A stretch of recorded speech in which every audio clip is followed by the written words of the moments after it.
વિદ્યાર્થી મિત્રો, આજનું આપણું પ્રકરણ છે પ્રકરણ નંબર 10, ભારતીય સંસ્કૃતિની સિદ્ધિ, જેના લેખક છે શ્રી વિનોબા ભાવે. વિનોબા ભાવેનું પૂરું નામ વિનાયક નરહરી ભાવે, પરંતુ સ્વાતંત્ર્ય સેનાની હતા ત્યારથી એમનું પ્રખ્યાત નામ વિનોબા. રાયગઢ જિલ્લાના ગાગુડે ગામમાં જન્મ અને એમને હુલામણું નામ છે એ આચાર્ય એવું પણ આપવામાં આવ્યું હતું. ગાંધીજીના પ્રખ્યાત અનુયાયી, શિષ્ય અને ભૂદાન ચળવળ એટલે કે જેમની પાસે જમીન ન હોય અને એવા લોકોને જેની પાસે ખૂબ જમીનો છે એની પાસેથી દાનમાં જમીન લઈ અને એવા લોકોને જમીન છે એ અપાવવી કે મોટી મોટી સંસ્થાઓ કે સમાજ સેવા માટે થઈ જમીન સંપાદન કરવી, દાનમાં લેવી, એ આખી એ ચળવળ એમણે ખૂબ સરસ રીતે ચલાવેલી. એ પોતે મૌલિક ચિંતક, લેખક પણ હતા.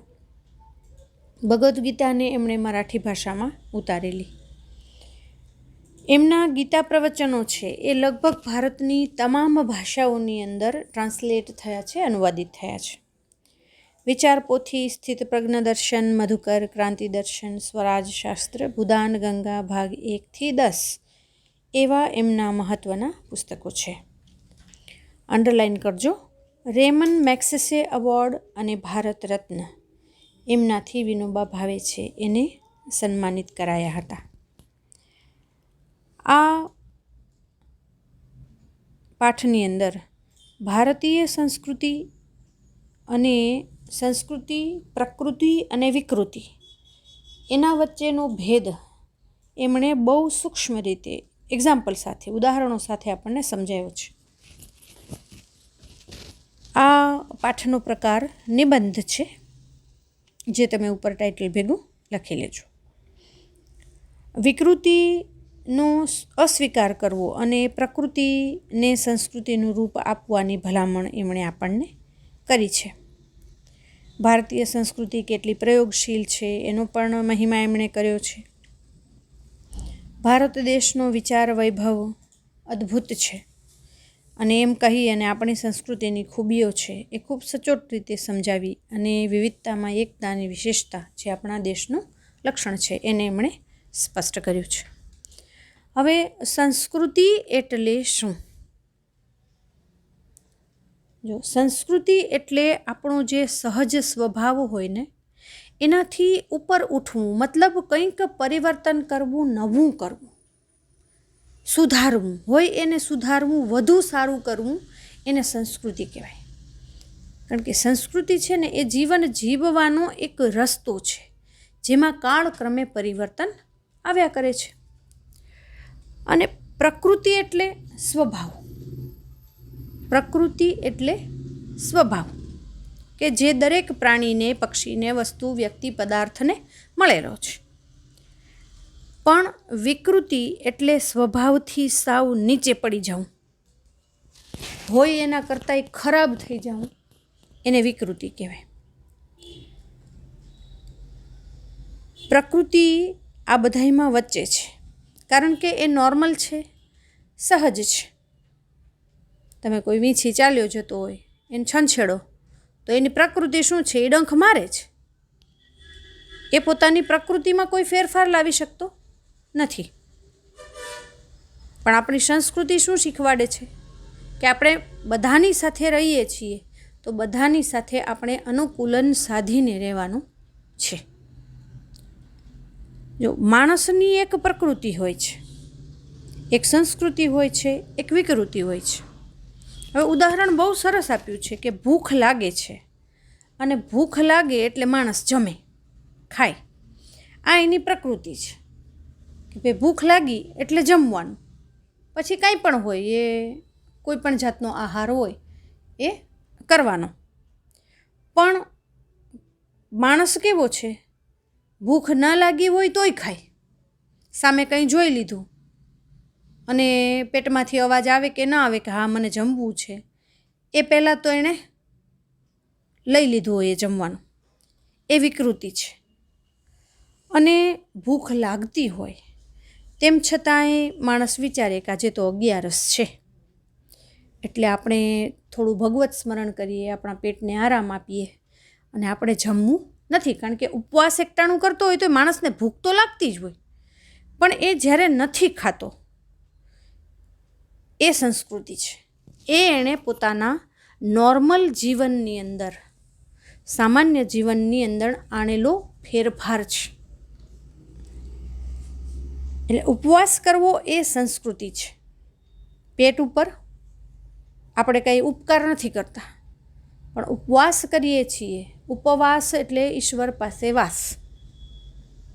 તો એ આપણી સંસ્કૃતિ છે. મહેનત કરીને ખાવું એ પ્રકૃતિ છે, પણ જાતે મહેનત કરવાનું આપણે ટાળી દઈએ, બીજાની મહેનત લૂંટીને ભોગવીએ. તો જ્યારે બીજાનું લૂંટીએ ને અને ભોગવીએ એ સમયે એ વિકૃતિ બને છે. મોટાભાગના માણસોમાં આ વૃત્તિ છે એ લગભગ દેખાતી હોય છે, તેમ છતાં એ માણસની કંઈ આ પ્રકૃતિ નથી, એ વિકૃતિ જ છે. અને આ વિકૃતિ પ્રાચીન કાળથી આજ સુધી એ આપણા જીવનની અંદર ચાલી આવી છે. પણ આને આપણે સંસ્કૃતિનો ભાગ કહી શકીએ નહીં. એ આપણી સંસ્કૃતિ નથી. આપણા શ્રમથી પેદા થયેલી ચીજ બીજાને આપ્યા વિના ભોગવવી નહીં, આપીને અને વહેંચીને જ ભોગવવી એ માણસની સંસ્કૃતિ છે. ભગવાન શ્રી કૃષ્ણે ગીતામાં કહ્યું છે ને કે તું ભોગવીને વહેંચીને સુખી થાય, ત્યાગ કરીને પણ ભોગવીને તું સુખી થઈ શકીશ. તો આપણે જ્યારે કોઈ વસ્તુ છે એ પેદા કરીએ છીએ શ્રમ કરીને, તો એકલ પટોળા નથી થવાનું, બધાની વચ્ચે એને વહેંચવાનું છે અને પછી એને ભોગવવાનું છે. માણસમાં અને પશુમાં ફરક છે, અંતર છે. આ અંતરને વધારવું એટલે કે આપણું જે પશુપણું છે એમાંથી બહાર નીકળવું અને માણસપણું છે એના તરફ આગળ વધવું. જો માણસ એના તરફ આગળ વધે તો એનું સંસ્કૃતિ વર્ધન થાય. એ મનુષ્યને શોભે એવા કાર્યો કરતો જાય તો એનું માણસપણું આગળ વધે. માણસ સુખ અને આનંદ શોધે છે દરેક વસ્તુમાંથી, પણ એને એ ખબર નથી કે કયો આનંદ છે એ વિકૃત છે, કયો પ્રાકૃત છે અને કયો સંસ્કૃત છે.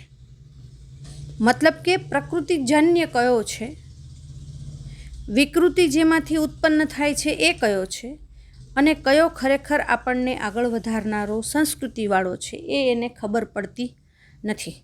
કારણ કે ઘણા લોકોનો સ્વભાવ હોય કે કોઈ દુઃખી થતું હોય, કોઈને એ હેરાન કરે કે કોઈની ટીખળ કરે કે તકલીફમાં મૂકે અને પછી પોતે રાજી થાય. તો આ પ્રકારનો આનંદ છે ને વિકૃત આનંદ છે કે સામેવાળું દુઃખી થતું હોય ને એને મજા આવતી હોય.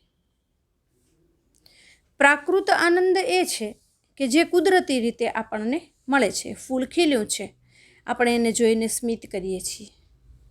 આ સ્વભાવ છે કે ફૂલ ખીલ્યું છે એ આપણને ગમે છે, બંને પોતપોતાની જગ્યાએ છે, એ ગમે છે. પણ સંસ્કૃત આનંદ શું છે કે મારી પાસે એક ફળ છે, મારે જમવું છે, પરંતુ હું એ વિચારું છું ચલ મારા મિત્ર ભેગો, મારા પરિવાર ભેગો વહેંચીને ખાઉં થોડું થોડું. આ સંસ્કૃતિ છે, એ સુસંસ્કૃત આનંદ છે. સુખ એવું જે બધાને આનંદ આપે, અને તો જ એ ખરું સુખ અને તો જ એક સુસંસ્કૃત આનંદ એવો કહી શકાય. અને જે આનંદ આપણને સંસ્કૃતિ તરફ લઈ જાય એ જ સાચો આનંદ છે. સંસ્કૃતિ આપણા જીવન જીવવાની ટેવો, વિચારો, ખાસિયતો, આવડતો એના ઉપર નિર્ભર છે અને એ ક્યારેય ખરાબ હોતી નથી. પણ અમુક પ્રવૃત્તિઓથી પેદા થતી વિકૃતિ એ ખરાબ હોય છે. અને પ્રકૃતિ તો ખરાબ છે જ નહીં, કારણ કે ઈશ્વરે તો બધું વ્યવસ્થિત એની જગ્યાએ બધું પરફેક્ટ બનાવ્યું છે. ન સારી ન ખરાબ, એ જેવી છે એવી છે. જો કાગડો કાળો છે, હવે એને આપણે ખરાબ ન કહી શકીએ, કારણ કે કુદરતે એને બનાવ્યો છે, એ જ પ્રકારનો છે, એની ટેવો એ જ પ્રકારની છે, એ જેવો છે એવો જ રહેવાનો. તમે એનામાં કોઈ પરિવર્તન ન લાવી શકો, કારણ કે એ પ્રકૃતિ છે. બગલો સફેદ છે, પણ એનાથી એ સારો નથી બની જતો, કારણ કે એક પગ ઉપર સરસ મજાનો આમ નીચી મુંડી કરીને રાખીને ઊભો હોય તો આપણને ભગત જેવો લાગે, પણ એ ભગતનું ધ્યાન ક્યાં હોય છે? સ્થિર પાણીમાં માછલી આટા મારવા આવે એટલે પટ કરીને એને જમી લેવાનો. પણ સફેદ છે એટલે સારો છે, કાળો છે એટલે ખરાબ છે એવું ન કહી શકાય, કારણ કે એની જે તે પ્રકૃતિ છે. અને પ્રકૃતિથી ઉઠીને આગળ વધવું એ સંસ્કૃતિ છે. અને એ બુદ્ધિ, વાણી એવી ભેટો જેને મળી છે, એવો મનુષ્ય એમાં વર્ધન છે એ કરી શકે. ઘણીવાર આપણે વિકૃતિને પણ સંસ્કૃતિ માની લેવાની ભૂલ કરી બેસીએ છીએ. કોઈ ખરાબ કામ હોય અને આપણે એમ માની લઈએ છીએ કે ના આ તો અમારી સંસ્કૃતિનો એક ભાગ છે, એટલે અમારે તો કરવું જ જોઈએ. પણ એવું નથી. એટલે આપણે આમાં સાવધાન રહેવાની જરૂર છે કે પશ્ચિમના લોકો વિજ્ઞાનમાં આગળ વધી ગયા છે અને આપણે એની પાસેથી લેવાનું ઘણું બધું છે, પણ એમનામાં જે વિકૃતિનો અંશ છે એને આપણે એમ ના કહી શકીએ કે એ લોકોની તો એ સંસ્કૃતિ છે. ના, એમને માટે પણ એ વિકૃતિ જ છે, આપણે માટે એ વિકૃતિ જ છે. આપણે એમની વિકૃતિને એની સંસ્કૃતિનું નામ આપી દીધું છે. શું કામ સ્વીકારવું જોઈએ? ખરાબ છે એ દુનિયાના દરેક પોઈન્ટ ઉપર દરેકને માટે ખરાબ જ છે, તો સારું છે એ દુનિયાના દરેક ભાગ માટે, દુનિયાના દરેક વ્યક્તિ માટે સારું જ છે. આ વસ્તુનો ભેદ, આ વસ્તુ સ્વીકારવી પડશે. એમની વિકૃતિ આપણે અપનાવવાની નથી. આ સિવાય દુનિયાભરની જેટલી સંસ્કૃતિ છે એને અપનાવવાની આપણને કોઈ જ મનાઈ કરતું નથી. એટલે એ ધ્યાનમાં રાખવાનું છે કે દુનિયાભરની સંસ્કૃતિ લેવાની, પણ વિકૃતિ લેવાની નહીં. આપણે ત્યાં પણ જો પ્રાચીન કાળથી કોઈ ચીજ ચાલી આવતી હોય, એની વિકૃત પ્રવૃત્તિવાળી હોય, તો એને કાપીને ફેંકી દેતા વાર લાગવી જોઈએ નહીં. એનો સ્વીકાર નહીં કરવાનો. વિકૃતિ આપણી હોય કે બીજાની હોય, આપણા દેશની હોય કે બીજા દેશની હોય, એ સંપૂર્ણપણે વર્જ્ય છે, એટલે કે ત્યાગ કરવા જેવી છે. પ્રકૃતિને, કુદરતને આપણે સ્વીકારી એમાં શોધતા રહેવાનું કેટલું સારું છે, અને એ જ પ્રકૃતિને આપણે સંસ્કૃતિનું રૂપ છે એ આપતા રહેવાનું. ખાવાનું આપણે છોડી ન શકીએ, કારણ કે પ્રકૃતિ છે, પણ આપણે માંસાહાર છોડી શકીએ અને છોડવું જોઈએ. કારણ શું છે? આપણે મનુષ્ય છીએ. મનુષ્ય છીએ આપણને, એટલે આપણને બધાઈને મારીને ખાવાનો અધિકાર નથી, કારણ કે જીવન અને મરણ એ બંને આપવા અને લેવાનો અધિકાર ઈશ્વરના હાથમાં છે. આપણે એ નિયમોની અંદર ઘૂસી ગયા, એમાં આપણે પરિવર્તન લાવી દીધું અને હવે આપણે એમ માનવા માંડ્યા છીએ કે જે લોકો માંસાહાર નથી કરતા, એવું કશું જમતા નથી, એ લોકો તો કશે લાયક જ નથી. નહીં, એ માણસની પ્રકૃતિમાં સમાવિષ્ટ નથી. એક સમય હતો કે જ્યારે વ્યક્તિની પાસે પાષાણ યુગમાં અને એમાં કોઈ ચોઈસ નહોતી, કોઈ પસંદગી નહોતી, ખોરાક શું એની બહુ ખબર નહોતી, એટલે જે મળે એનાથી પેટ ભરાતું હતું. પણ જ્યારે આપણી પાસે લાખોની તાદાદમાં, લાખોની સંખ્યામાં એવી વસ્તુઓ મોજૂદ છે કે જેનાથી આપણે કોઈ પ્રાણીને મારીને એનું માંસ ખાવાની જરૂર પડે એમ નથી, દુનિયામાં ખોરાક ખૂટી નથી ગયો, તો બને તો છોડવો જોઈએ અને જરૂર છોડવો જોઈએ, કારણ કે આપણે મનુષ્યમાંથી એક પગલું આગળ જઈ શકીએ. એટલા માટે ખાવામાં જો આપણે સંયમ રાખી શકતા હોઈએ, એટલે કે આપણી જાત પર કાબૂ રાખી શકતા હોઈએ, કે સામે જોયું કે હા તો મમ્મીએ ઢોકળા બનાવ્યા છે અને આપણે અનલિમિટેડ જય શ્રી કૃષ્ણ કરી દઈએ, એમ નહીં. કારણ કે આપણે ત્યાંના સંસ્કૃતિએ આપેલા પણ ઘણા બધા નિયમો છે કે તમે 3 ભાગ ખાઓ, 1 ભાગ પેટને ખાલી રાખો, જેથી કરીને તમારું પેટ છે એ એની લિમિટ હોય. મિક્સર ગ્રાઇન્ડર હોય, મિક્સર ગ્રાઇન્ડરની કોઈ જારની અંદર તમે અમુક હદ સુધી વસ્તુ છે એને ભરી શકો. વધારે ભરવા જાવ તો એ મના કરી દે, નહીં કરું.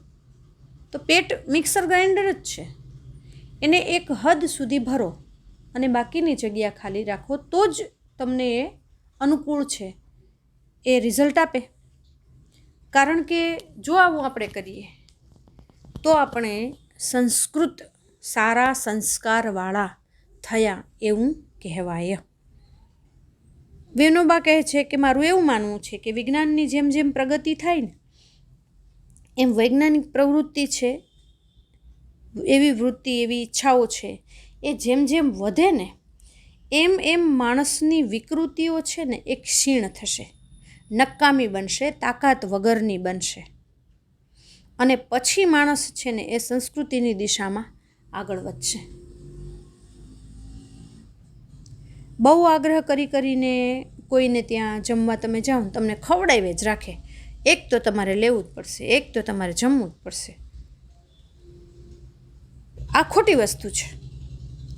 અને જો જમવાનું જોયું નથી અને તૂટી પડ્યા નથી, અક્રાંતિયું કહેવાય એને, એની જેમ ખાવું, ખાવધરાની માફક ખાવું, આ બંને વસ્તુઓ વિકૃતિ છે. જમવાનું તમારું છે, ચોઈસ સામેવાળાની છે, પણ આપણે તો નિયમ કેવા બનાવી દીધા છે, આગ્રહ ન કરો તો બારે જઈને વાતો કરે. લે, જમવાનું બસ એમને રાખી દીધું સામે. આગ્રહ કરવાનો જરાય કંઈ સૂઝે નહીં કે ભાઈ આગ્રહ કરીને જમાડવા જોઈએ. દરેક સ્ટેજે દરેક વ્યક્તિને પોતપોતાનો અલગ અલગ આગ્રહ જોઈએ છે. જમાઈને તો કેવું જોઈએ ને, ફલાણાને તો કેવું જોઈએ ને, ઓલાને તો કેવું જોઈએ ને, મોટાને તો આગ્રહ કરવો જોઈએ ને. હવે આ રીત જ ખોટી છે, એ વિકૃતિ છે, એને અપનાવવાનો કોઈ અર્થ નથી. પણ લોકો હોંશે હોંશે એને અપનાવતા હોય છે, રાહ જોતા હોય છે કે ક્યારે આગ્રહ કરીને કોઈ આપણી પાસે આવે. કારણ કે એમાં એમની જે માનસિક વિકૃતિ છે, મને ઇમ્પોર્ટન્સ મળે છે, મને માન મળવું જોઈએ એવી સામેની અપેક્ષા છે. એ અપેક્ષા એ વિકૃતિ જ છે માણસના સ્વભાવની. એ જ્યારે એ ત્યાગ કરશે એ સમયે એ સુસંસ્કૃત જેને કહેવાય ને, માણસો સંસ્કૃતિ, અમારી સંસ્કૃતિ આમ ને અમારી સંસ્કૃતિ આમ ને એવા મોટા મોટા બણગા ફૂંકે રાખે છે. પણ આટલી નાની નાની બાબતોમાં પોતાની જાતના સંસ્કારો એ સુધારી શકતો નથી. અક્રાંતિયાની જેમ ખાવું એટલે કે જાણે કોઈ દી જમવાનું ન જોયું હોય ને એની જેમ જમવું, ખાવધરાની જેમ. કોઈ પ્રસંગોપાત ગયા હોય તો હવે જે તે વ્યક્તિને ત્યાં કોઈ પ્રસંગ હોય, એણે તો 10 પ્રકારના કાઉન્ટર રાખ્યા હોય, તો આપણે કેટલું આપણા પેટમાં નાખવું એ તો આપણી માથે છે. પણ દરેક જગ્યાએથી લઈને અગર બધું જમે રાખીએ તો આપણું પેટ પેટ નહીં, ડસ્ટબિન બને. અને એને ડસ્ટબિન બનાવવું એટલે વિકૃતિ છે. અને હજી સુધી માણસને આ વસ્તુ સમજાતી નથી. કારણ કે આપણને આપણી શરીર રચના શું છે, આપણી પાચન પ્રક્રિયા કેવી છે એનો કોઈ ખ્યાલ નથી. જ્યારે આપણને આપણા શરીરનું અંદરનું બહારનું જ્ઞાન થાય એ સમયે આપણને સમજાય કે સામે 1575 વસ્તુ પડી હોય, પણ આપણને અનુકૂળ 5 જ છે, તો એ 5ને જ આપણે લેવાની છે. બીજી બધી જેને અનુકૂળ આવે એના માટે છે. પણ લોકો એવી પ્રકૃતિના તમને જોવા મળશે કે 4 વાટકા બાસુંદી દાબી ગયા પછી 2 ગ્લાસ છાશ પી જાય. તો શું પેટની અંદર આપણે મીઠું દહીં જમાવવાનું છે? આપણને ખબર છે કે દૂધવાળી વસ્તુ ખાધી પછી છાશ પીએ તો એ ફાટી જાય, એમાંથી એસિડ પેદા થાય, વિજ્ઞાન કહે છે.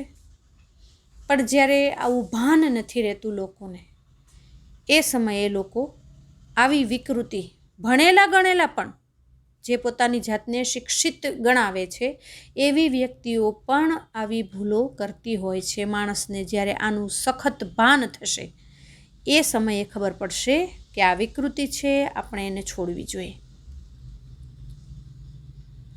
માણસ કાયમ સંસ્કૃતિ વિકૃતિ એનું પૃથક્કરણ મતલબ એને અલગ અલગ કરતો રહેશે કે ભાઈ આ મારે માટે સારું છે તો હું સારા સંસ્કારવાળો દેખાઈશ, આ મારે માટે વિકૃત વસ્તુ છે, મારે એને છોડવી જોઈએ. વિશ્લેષણ કરતો રહેશે, એને છૂટા પાડતો રહેશે, પ્રયોગ કરતો રહેશે, તો પોતાની જાતને સાચી દિશામાં આગળ વધારશે. આવું ભારતની અંદર થયું છે. હજારો વર્ષથી માણસે જાત જાતના પ્રયોગો કર્યા છે અને એની અંદરથી આપણે જેને ભારતીય સંસ્કૃતિ કહીએ ને એ નિપજી છે.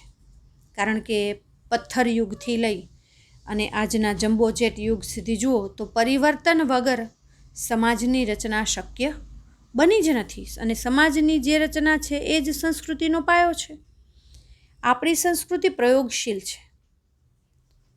ભારત ખૂબ પ્રવૃત્તિમય દેશ હતો. ખૂબ પ્રવૃત્તિઓ કરી, એણે ખૂબ પ્રયોગો કર્યા.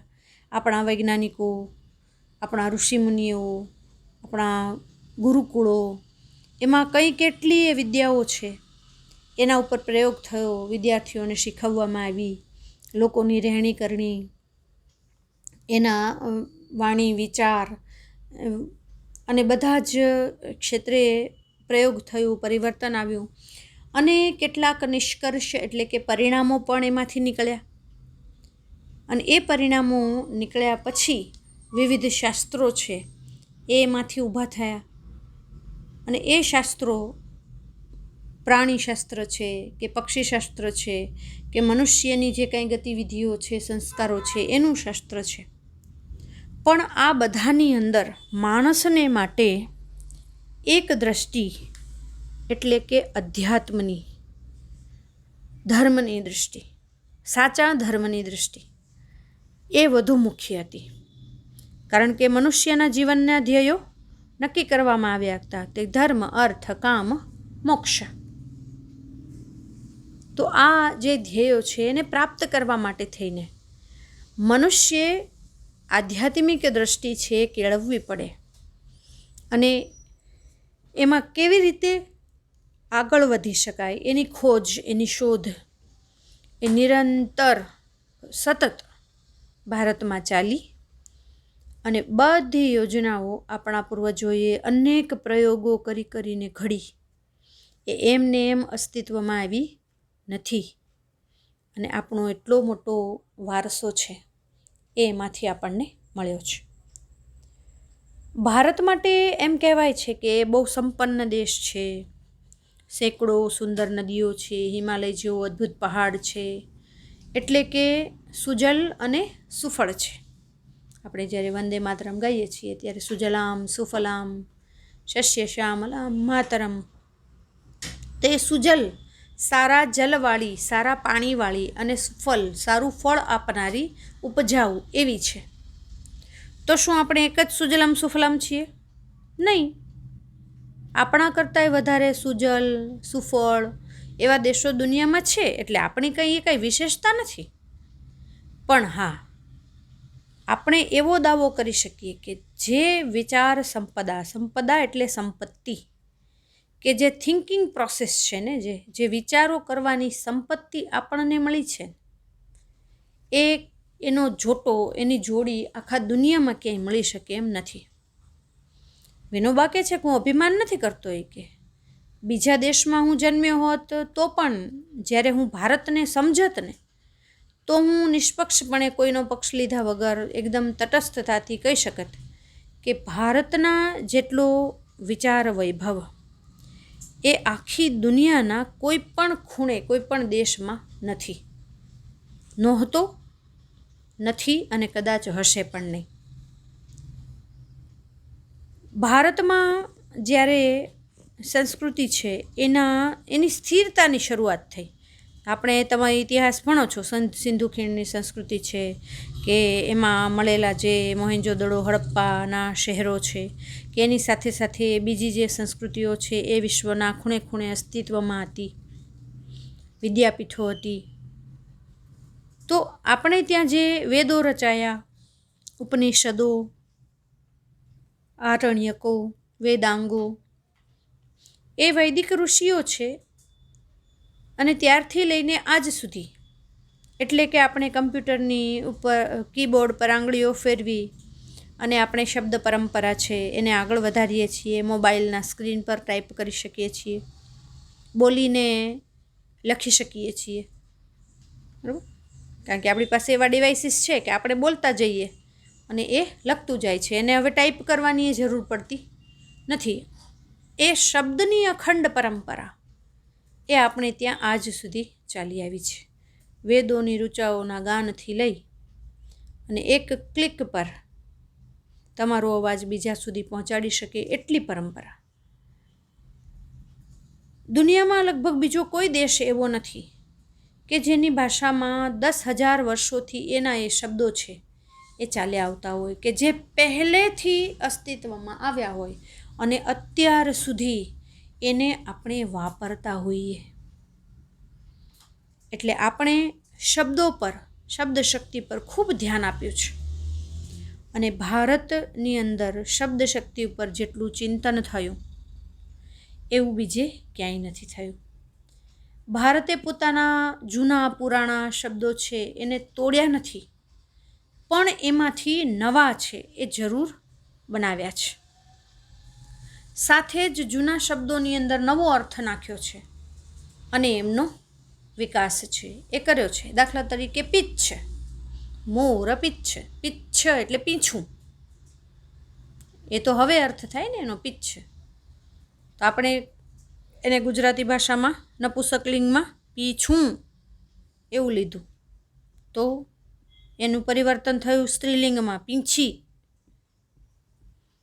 અને કલર લગાડવા માટે આપણે વાપરતા હોઈએ તો એનું ગ્રામ્ય સાવ પ્રાકૃત ભાષાની અંદર આપણે જેનો અપભ્રંશ કરી નાખ્યો એ પીછડો. તો અસ્તિત્વમાં ક્યાંથી આવ્યું છે? એક જ શબ્દમાંથી છે, પીચ્છ. તો આપણે પુરાણ કાળનો એ શબ્દ મોર પીચ્છ હજુ પણ વાપરીએ છીએ. પીંછી એ વાપરીએ છીએ, પીછું એ વાપરીએ છીએ, પીછો એ વાપરીએ છીએ અને પીછડો એ વાપરીએ છીએ. એટલે જૂના શબ્દોને તોડ્યા નથી, એમાંથી નવા ઉત્પન્ન કર્યા, નવો અર્થ ઉમેર્યો, એનો વિકાસ કર્યો. આ શબ્દ પરંપરા પહેલેથી લઈને અત્યાર સુધી અખંડ રહી છે. બીજે કોઈ જગ્યાએ આવું જોવા મળતું નથી. યાસ્કાચાર્ય કહે છે કે આપણી સનાતન છતાં નિત્ય નૂતન, કે આપણી સંસ્કૃતિ છે એ પહેલેથી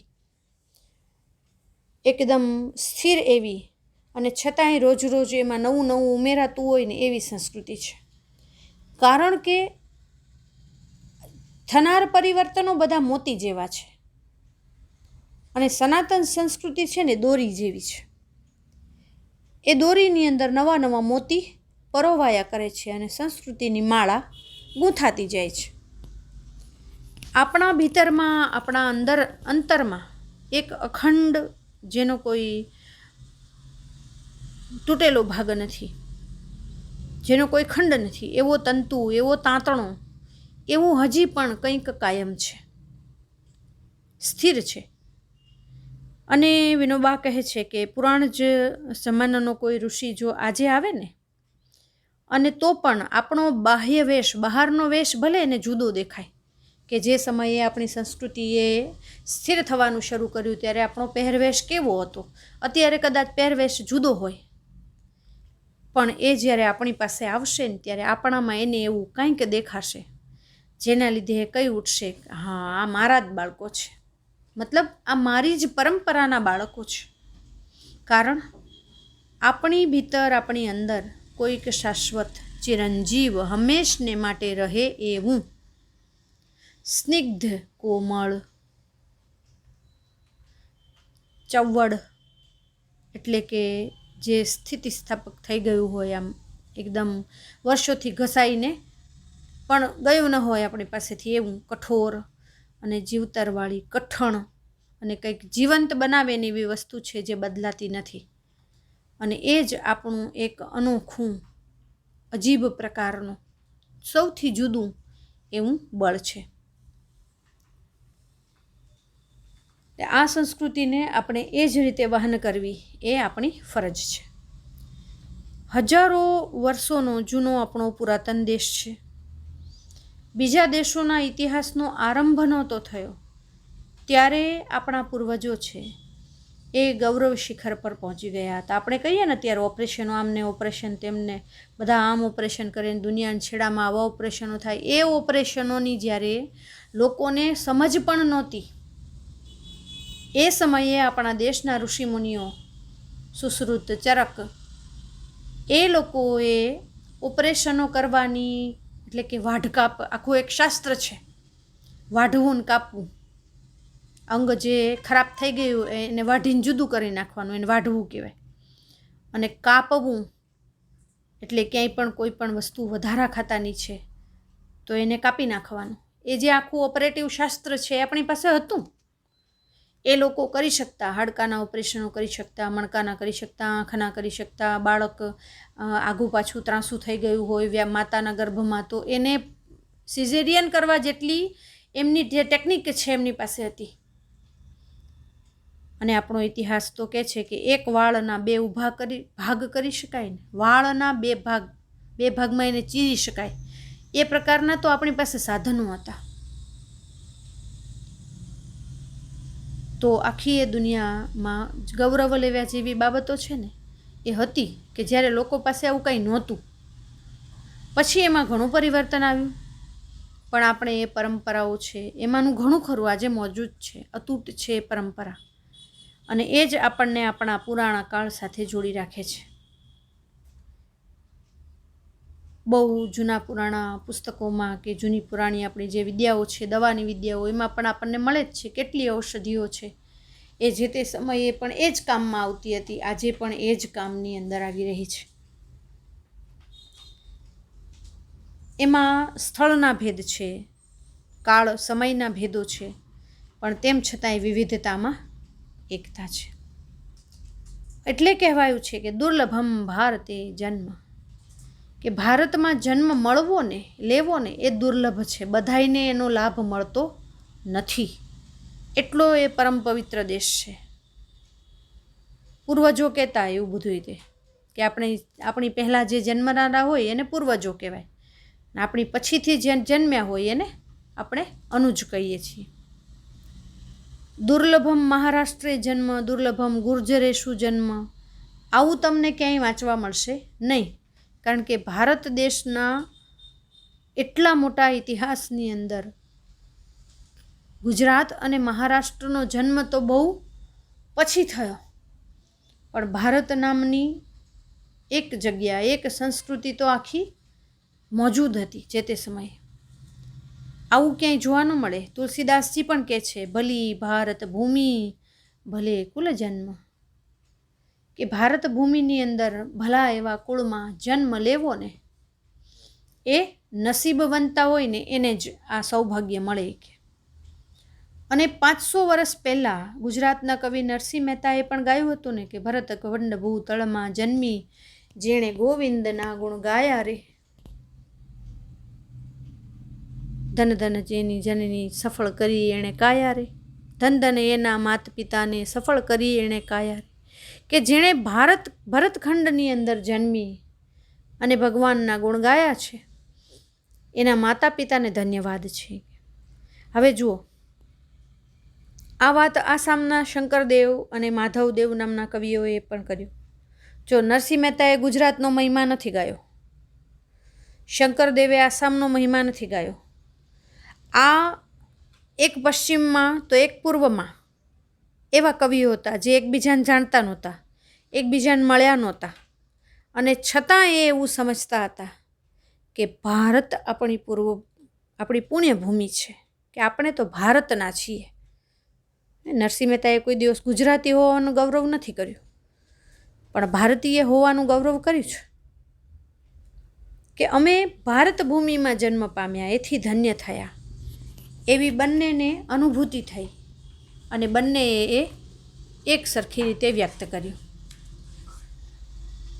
આવી રીતે આખા ભારતનું અભિમાન એ કંઈ પ્રકૃતિ નથી, એ આપણી સંસ્કૃતિ છે. કે જ્યાં એવી એવી ભાષાઓ છે કે જેને ખબર ન પડતી હોય, જે જાણતો ન હોય, એ ભાષા શીખવા બેસે ને તો વર્ષોના વર્ષો થઈ જાય તો એને ન આવડે. એટલી બધી જુદી જુદી ભાષાઓ, અને કાશ્મીરથી લઈને કન્યાકુમારી, ગુજરાતથી લઈને અરુણાચલ પ્રદેશ સુધી અપરંપાર વિવિધતા.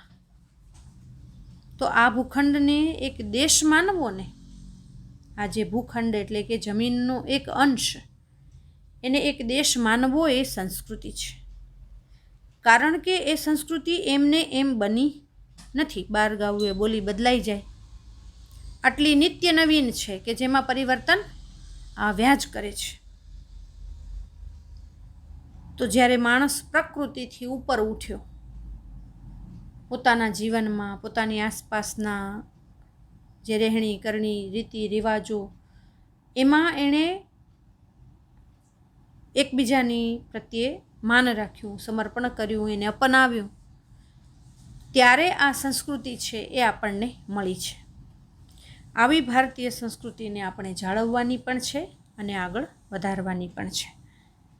તો આવી સરસ મજાની વિવિધતા ભર્યો એક સુંદર મજાનો લેખ કે જેને વાંચીને આપણા વારસાની ભવ્યતા, એની વિવિધતા, એની પ્રાચીનતા, એ વિશે આપણને માહિતી છે એ મળે. આપણે વિનોબાએ આપણને ગર્ભિત રીતે સમજાવ્યું છે કે માત્ર આપણે કહી શકીએ કે અમારી તો બહુ ઊંચી સંસ્કૃતિ છે ને અમારું તો બહુ ઊંચો દેશ છે, પણ એના ગુણ ગાવાથી સંરક્ષણ ન થાય, એનું રક્ષણ ન થાય, કે એનું સંવર્ધન એટલે કે આગળ ન વધે. પણ એના માટે શું કરવું પડે? સતત જાગવું પડે અને સભાન રહી અને પ્રયત્નો કરવા પડે. દુનિયામાં જે પરિવર્તન આવે એને સ્વીકારવું પડે, એને આપણી રીતે ઢાળવું પડે. માણસ જે પ્રમાણે, એક ઉદાહરણ લ્યો કે વસ્ત્રાવલી જે પ્રમાણેની હતી માણસની, હવે એમાં કેવા કેવા પરિવર્તન આવ્યા છે. અત્યારે લેટેસ્ટ રીતે જે લોકો છે એ વસ્ત્રો પહેરી રહ્યા છે, અને જે પ્રમાણેના આપણા પ્રાચીન જે રાજાઓ છે, રાણીઓ છે, કે પછી એ સંસ્કૃતિના લોકો છે, એ કેવા વસ્ત્રો છે એ ધારણ કરતા, તો આપણને ખબર પડશે કે આટલા વર્ષો પછી એમાં કેવું પરિવર્તન આવ્યું છે. વિદેશી, દેશી એવી કેવી કેવી પરંપરાઓ છે એને આપણે અપનાવી છે. પણ હા, જ્યારે કોઈ દેશ છે એ પોતાની વિકૃતિઓને આપણને સોંપે તો એને હાથ ઝાલી અને લઈ લેવું એ સંસ્કૃતિ નથી. એ સંસ્કૃતિ નથી. આપણે ત્યાં એવું કહેવામાં આવ્યું છે, ખાંડ ને મીઠું ધોળા ઝેર, અને ત્રીજું એમાં ઉમેરાયું છે કે મેંદો. તો આપણી જે ખાનપાન પ્રક્રિયા છે, જ્યારે વિશ્વ આખું ઓબેસિટી નામના રોગોથી ત્રસ્ત છે, અને એ સમયે જ્યારે એમાં પરિવર્તનો લાવી અને જે તે દેશો છે એ એમાં સુધારો લાવી રહ્યા છે, તો ત્યારે આપણે એ વસ્તુઓને, એટલે કે બીજા દેશ માટે જે કચરો છે એને આપણે જ્યારે ખાવા પીવાના ઉપયોગમાં લઈએ, ત્યારે ખરેખર આપણે સંસ્કૃતિ વર્ધનનું કોઈ કાર્ય કરતા નથી. આપણે એવું કોઈ કાર્ય કરતા નથી. તો એ વિચારને દ્રઢ કરી લેવાનો છે મનમાં કે સંસ્કૃતિ છે એને બનાવવા માટે સતત સજાગ અને સભાન રહેવાનું છે, અને પ્રકૃતિ, સંસ્કૃતિ અને વિકૃતિનો ભેદ છે એને સમજવાનો છે. સાથે સાથે આપણી સાથે રહેતા લોકોની સમાનતા, બીજાનો સ્વીકાર, વિજ્ઞાન અને વૈજ્ઞાનિક અભિગમ, બીજાની સાથે કેવી રીતે રહેવું, સજ્જનતા કેવી રીતે રાખવી, લોકોની સાથે વ્યવહાર કેવો કરવો, આ પ્રકારનું આચરણ એ આપણી પાસેથી અપેક્ષિત છે, જેને પૂરા કરવાની આપણી જવાબદારી છે. તો વિદ્યાર્થી મિત્રો, આવું સરસ ભારતીય સંસ્કૃતિનું ગુણગાન કરતો નિબંધ છે એનો થોડો ઘણો અંશ આપણે સમજ્યા અને ભારતીય સંસ્કૃતિની વિશેષતાઓ છે એ વિશેના નાના મોટા પ્રશ્નો છે એ તમારી સ્વાધ્યાય પોથીની અંદર લખવાના છે. અને જો હજી સુધી કોઈએ સબસ્ક્રાઈબ ન કર્યું હોય તમારી પાસે હવે તો વોટ્સઅપ ગ્રુપ પણ છે, લિસ્ટ પણ છે, તો સબસ્ક્રાઈબ કરી લેજો. વિડીયોઝને લાઈક આપજો તમારા ઘર પરિવારમાં કે તમારા મિત્ર મંડળમાં એ વિડીયોઝને શેર કરજો. એ લોકો પણ સબસ્ક્રાઈબ કરે, લાઈક આપે, કારણ કે તમે જ્યારે લાઈક આપો છો ત્યારે યુટ્યુબ છે એ બીજા ઘણા બધા વિદ્યાર્થીઓ માટે અમારો વિડીયો છે એ પ્રમોટ કરે છે. સો ડુ લાઈક ઇટ, સબસ્ક્રાઈબ, પછી બેલ બટન પ્રેસ કરવાનું ભૂલશો નહીં, ઓલવાળું, તો તમને આપોઆપ બધા વિડીયોઝ છે એ મળી રહેશે. તો આગળના કાવ્ય સમજૂતી વખતે ફરી મળીશું. ત્યાં સુધી ટેક કેર.